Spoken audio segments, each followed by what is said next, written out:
Well, Tampon Tim Walz is fearing for his life because, well, people are driving by his house and using the dreaded R word. What's the word, you might ask?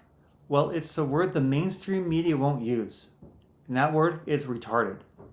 But quickly, if you are enjoying our content, please like, subscribe, share, and hit that notification bell so you don't miss out on any of our new videos. We greatly appreciate it. Are you okay with the president calling our neighbors garbage? Are you okay with him referring to Minnesota as a hellhole, unfactually untrue? This creates danger. And I'll tell you what, in my time on this, I'd never seen this before. People driving by my house and using the R word in front of people. This is shameful. And I have yet to see an elected official, a Republican elected official, say, you're right, that's shameful. He should not say it. So look, I'm worried. We know how these things go. They start with taunts, they turn to violence. So deeply concerned. Now, do you all remember a time when people calling another person retarded or someone being on the receiving end of it ended up being inspired to assault or assassinate someone? That's right, me neither.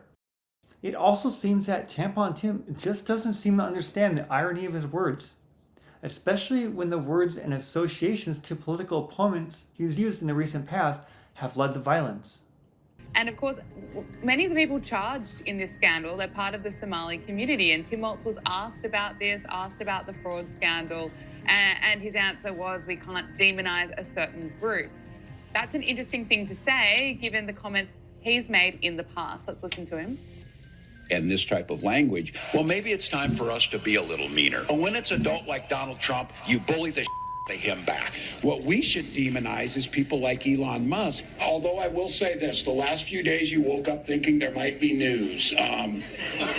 Just saying.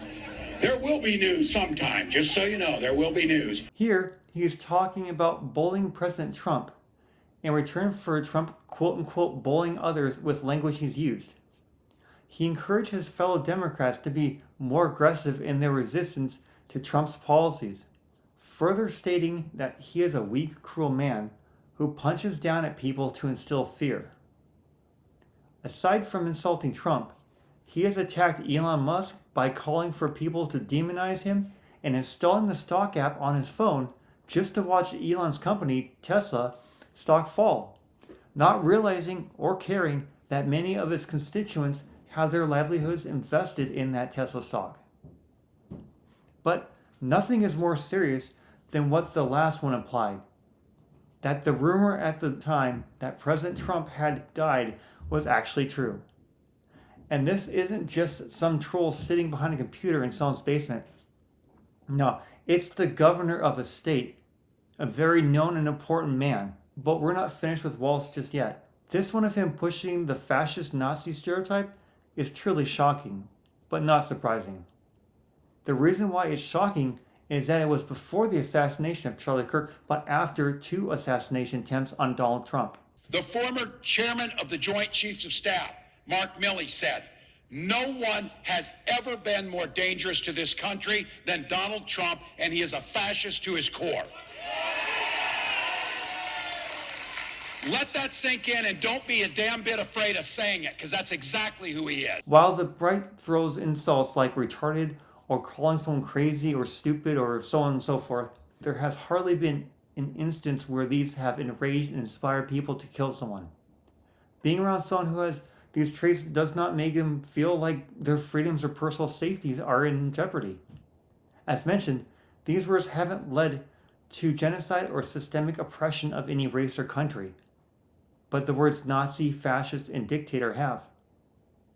And that's the problem.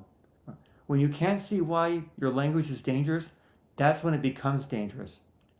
Emotions must be lowered and the time to think considered. And this has been your daily dose of truth. We'll see you in the next one.